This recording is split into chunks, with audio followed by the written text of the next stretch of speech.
योजनेचा आम्ही शुभारंभ केला आणि शुभारंभानंतरचा पहिला कार्यक्रम स्वराज्याच्या राजधानीमध्ये साताऱ्यामध्ये होतो आहे आणि 50,000च्या वर आमच्या माता भगिनी या ठिकाणी उपस्थित आहेत।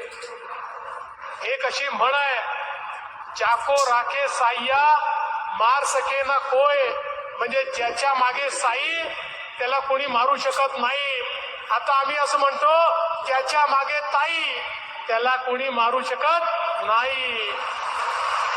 एवढ्या बहिणी एकत्रित झाल्यानंतर आणि त्यांचा आशीर्वाद म्हणजे मुख्यमंत्री महोदय आपल्या पाठीशी आता अशी कवच कुंडल उभी राहिली आहेत की यांची सेवा करण्याकरता आता आपल्याला कोणीही थांबवू शकत नाही।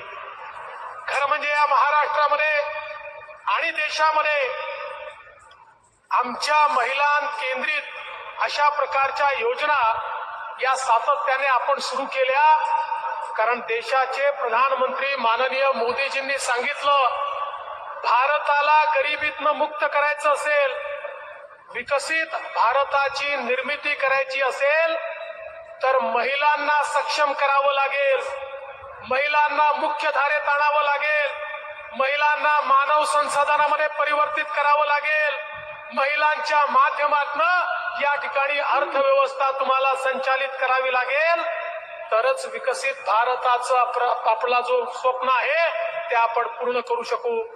आणि त्याची सुरुवात माननीय मोदी साहेबांनी देशात केल्यानंतर या महाराष्ट्रामध्ये मुख्यमंत्री शिंदे साहेबांच्या नेतृत्वात महिला केंद्रित धोरणाची सुरुवात आम्ही केली।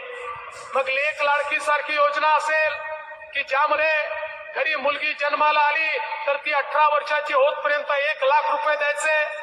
आमच्या महिलांना एसटी मध्ये 50% मध्ये प्रवास करण्याकरता त्या ठिकाणी माननीय मुख्यमंत्र्यांच्या नेतृत्वात निर्णय घेण्यात आला। भगिनींनो, तुमची शक्ती काय आहे बघा। 50% एसटीचा प्रवास दिला तर इतक्या भगिनींनी प्रवास केला की नुकसानीत असलेली एसटी नफ्यामध्ये आली आणि आता त्या ठिकाणी एसटीला फायदा होतो आहे आणि महिलांचा देखील कॉन्फिडन्स वाढलाय। त्या आता आपल्या घरच्या पुरुषांना सांगतात, तुम्ही जर तालुक्याला जिल्ह्याला गेलात दुप्पट पैसा खर्च होतो, प्लस तुम्ही काहीतरी चैन त्या ठिकाणी करून येता, मी गेली अर्ध्या पैशामध्ये जाऊन येते आणि पैसे वाचवते, त्यामुळे तुम्ही घरी बसा आणि मला जाऊ द्या।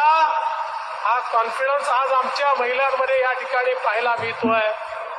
आमच्या मुलींकरता शिंदे साहेबांनी आज या ठिकाणी मोफत शिक्षणाची व्यवस्था केली आणि सगळ्यात आनंदाची गोष्ट आहे लाडकी बहीण योजना। आज खऱ्या अर्थानं उद्या रक्षाबंधनाचा दिवस आहे। रक्षाबंधनामध्ये भाऊ तर ओवाळणी टाकतीलच, पण हे तुमचे राज्यातले जे भाऊ आहेत हे दर महिन्यात तुम्हाला त्या ठिकाणी ओवाळणी टाकणार आहेत, त्याच्यामध्ये कुठलाही खंड पडणार नाही। मी केवळ तुम्हाला एवढंच सांगण्याकरता आलोय, काही सावत्र भाऊ देखील आहेत, ते सावत्र भाऊ तुमची दिशाभूल करण्याचा प्रयत्न करतात। पहिल्यांदा सावत्र भावांनी कोर्टामध्ये जाऊन प्रयत्न केला लाडकी बहीण योजना थांबवायचा, कोर्टाने सांगितलं नो, आम्ही थांबवणार नाही, लाडक्या बहिणींची योजना सुरूच राहील। मग त्यानंतर त्यांनी वेगवेगळ्या प्रकारचे प्रयत्न करून पाहिले, पण मी जसं सांगितलं, ज्याच्या मागे ताई त्याला कोणी थांबवू शकत नाही, त्याच्यामुळे त्यांनी इतका थांबवण्याचा प्रयत्न केला तरी देखील काल 1 कोटीपेक्षा जास्त महिलांच्या खात्यामध्ये, भगिनींच्या खात्यामध्ये 3,000 रुपये पोचलेले आहेत आणि लवकरच अजून 1 कोटी महिलांच्या खात्यामध्ये ते जातील। आम्ही कुठल्याच बहिणीला वंचित राहू देणार नाही। मग आता या सावत्र भावांनी पोपटासारखं सांगणं सुरू केलं की हे तर इलेक्शन पुरतं आहे, इलेक्शन झालं की थांबेल। आम्ही त्यांना बजेटच दाखवलं, अरे बजेटमध्ये पूर्ण वर्षभराचे पैसे आम्ही ठेवलेले आहेत आणि परत पुढचं बजेट तुमच्याच आशीर्वादाने मागू बांधू, त्यामुळे पुन्हा एकदा वर्षभराचे पैसे ठेवू.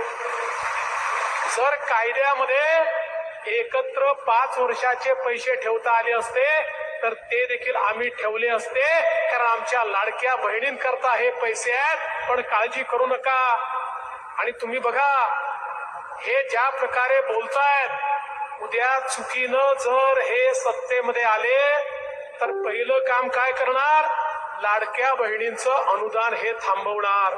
पण काळजीचं कारण नाही, तुमच्या आशीर्वादानं पुन्हा एकदा आपलं सरकार येणार आणि हे सरकार आल्यानंतर तुमचे पैसे असेच अभारित त्या ठिकाणी सुरू राहणार. आज मला या गोष्टीचा आनंद आहे. आमच्या शेतकऱ्यांकरता आपण अतिशय चांगली योजना आणली. शेतकऱ्यांना मोफत वीज देण्याचा निर्णय आपण घेतला. आज आमच्या शेतकऱ्यांना पुढचे 5 वर्षापर्यंत विजेचं बिल हे भरण्याची आवश्यकता नाही, त्यांचं बिल सरकार भरणार, अशा प्रकारची योजना आपण आणली. महाराष्ट्रामध्ये 12,000 मेगावॅट सौर ऊर्जा निर्मिती आपण सुरू केली, ज्याच्या माध्यमातून पुढच्या 1.5 वर्षानंतर 18 महिन्यानंतर महाराष्ट्रातल्या शेतकऱ्यांना 12ही महिने 365 दिवस दिवसात चांगली वीज देण्याचा निर्णय आपण केलेला आहे. कुठल्याही शेतकऱ्याला रात्रीच्या विजेच्या भानगडीत आपण त्या ठिकाणी ठेवणार नाही. खरं म्हणजे सातारा जिल्हा हा एक वेगळाच जिल्हा आहे. पहिलं पुस्तकाचं गाव सातारा जिल्ह्यात झालं, पहिलं मधाचं गाव हे देखील सातारा जिल्ह्यामध्ये झालं. आणि आता मला सांगताना आनंद वाटतो, महाराष्ट्रातलं पहिलं सौरग्राम हे देखील मान्याची वाडी हे देखील साताऱ्यामध्ये होत आहे. माननीय मुख्यमंत्र्यांच्या हस्ते त्याचं लोकार्पण होत आहे. याचा फायदा काय आहे? या गावातल्या सगळ्या आमच्या नागरिकांना आता वीज मोफत मिळणार आहे. घरची वीज, दुकानाची वीज, सगळी वीज मोफत. माननीय प्रधानमंत्री महोदयांनी प्रधानमंत्री सूर्यघर योजना आणली. या योजनेच्या अंतर्गत या गावामध्ये आपण काम केलं. आता त्यांना एक नवा पैसा देखील भरावा लागणार नाही. या गावाचं सगळं मिळून महिन्याचं वीज बिल 5.25 लाख रुपये होतं, आता ते शून्यावर आलंय. 1 पैशाचं बिल देखील आम्हाला या ठिकाणी भरावं लागणार नाही. खरं म्हणजे मला या गावाचं अभिनंदन केलं पाहिजे. कुठलीही योजना आली तर पहिल्यांदा हे गाव पुढे असतं. आणि या गावाने यापूर्वी देखील अनेक चांगली कामं केलेली आहेत. 50 लाखाचा पुरस्कार देखील मिळवलेला आहे. आता इतरही गावांना विनंती करतो, तुम्हीही पुढाकार घेतला तर तुमचे गाव आम्ही सौरग्राम करू, कोणालाही विजेचं बिल भरावं लागणार नाही.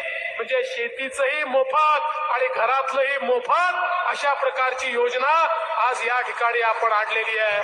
आणि यासोबत आमच्या साताऱ्याच्या पोलीस विभागाने देखील माननीय मुख्यमंत्र्यांच्या हस्ते त्या ठिकाणी भरोसा केंद्राचं भूमिपूजन आज होत आहे. त्या माध्यमातून आपल्या ऑटो रिक्षामध्ये QR कोड आपण देतो.